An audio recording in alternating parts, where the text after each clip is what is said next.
Well, you did it. You made it. You made it to Friday. And not just any Friday. You made it to Finish Strong Friday. Here at the Sweet Spot, we know that finishing on Friday and finishing strong on Friday is all about what's in your head, what's in your mind. And beautiful souls, we've had a great week here talking about taking action, trusting ourselves, winning it all, and making our moves. And here on Finish Strong Friday, we want to tell you that you are not alone. If this week has tested you, if this week has handed you some disappointments or some challenges, if you're feeling a little weary, if you're feeling a bit overwhelmed, or if you're feeling like, wow, the challenge is so huge in front of me, you've come to the right place. This is Finish Strong's Friday on the Sweet Spot, and I'm Dr. Derek Sweet, and I'm walking with you. You know, as a board-certified psychiatrist who specializes in high performance, I sometimes believe that the real challenge is not starting strong.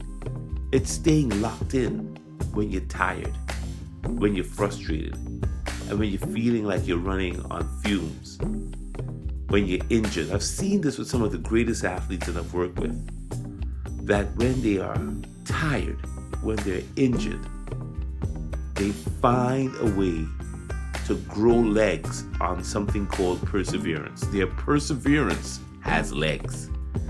They become stronger when the opposition or the challenge becomes bigger in front of them. Can we talk about that?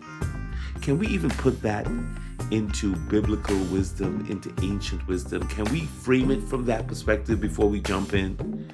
In Ecclesiastes, it says this. And by the way, it's Ecclesiastes 9:11. Okay, verse 9:11. Oh my gosh, listen, that's a powerful number right there, right? 911. Dial it up for an emergency. The race is not to the swift. It's not for the swift. It's not for the strong to have the battle. Time and chance happen to everyone.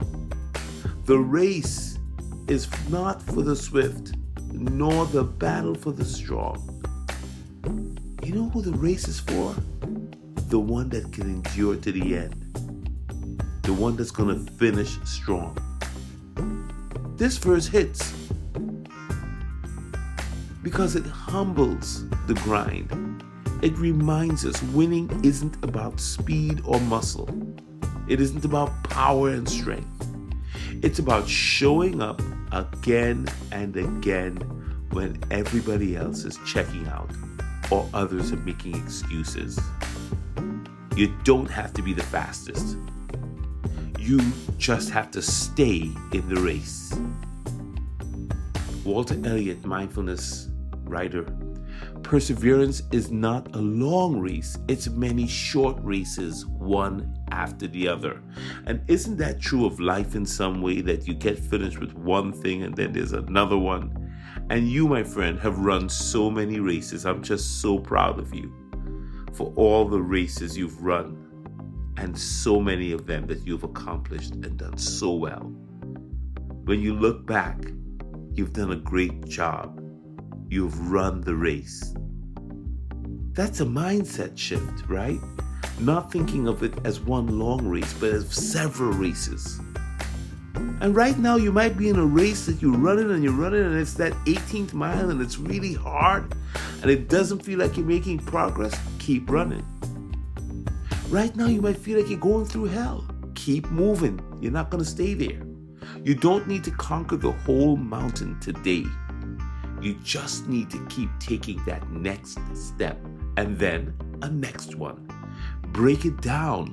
One moment, one challenge, one decision at a time. That's your power. It has always been your power. You've always found a way to win. You've always found a way to overcome. You just have to slow down and remember the ways in which you did that.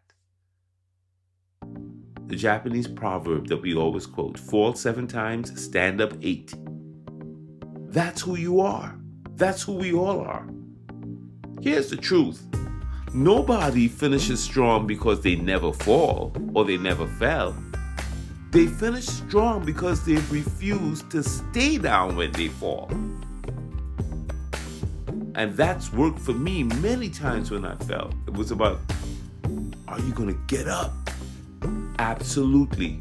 Bounce back is the real flex here. That's the flex, is bouncing back.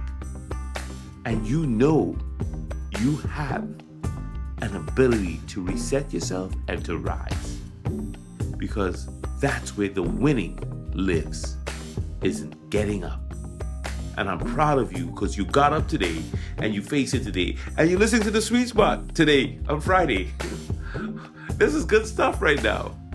So how do you finish strong today, my friends? Maybe it's finishing the task that you've been dragging on. Maybe it's giving yourself a rest that you've been needing to give, but you've not given yourself permission. Maybe it's walking back into a tough conversation with a calmer, clearer, maybe more forgiving spirit. Whatever it is, finish with purpose. Even if it's a quiet finish. Even if it's a messy finish. Even if it's a kind of a doubtful, you're shaky, I'm not sure finish, you just finish it. Even if it means you have to take one breath, one step at a time. Whatever you do, don't quit. My mom gave me a poem once when I was in high school maybe. I can't remember the whole poem, but I'll never forget the title or one of the lines in it. It said, "Rest if you must, but don't you quit." Rest if you must, but don't you quit. Don't quit 10 minutes before the miracle arrives. So many of us lose the miracle because we walked away. Lean in, keep moving, and keep trusting. Because finishing strong, my friends, isn't about being flawless. It isn't about being perfect. It's about being faithful to the mission, trusting God to walk with you. And you've done it 1,000 times. You've got this. This is The Sweet Spot. We believe in you here at The Sweet Spot. We walk with you here at The Sweet Spot. We are your partners. I am with you. And so I'll see you tomorrow for Saturday's message. And you know tomorrow is what? Yes, it's Self-Care Saturday. I can't wait to see you. This is Dr. Derek Sweet. Be blessed. I want you to finish strong, and we will talk.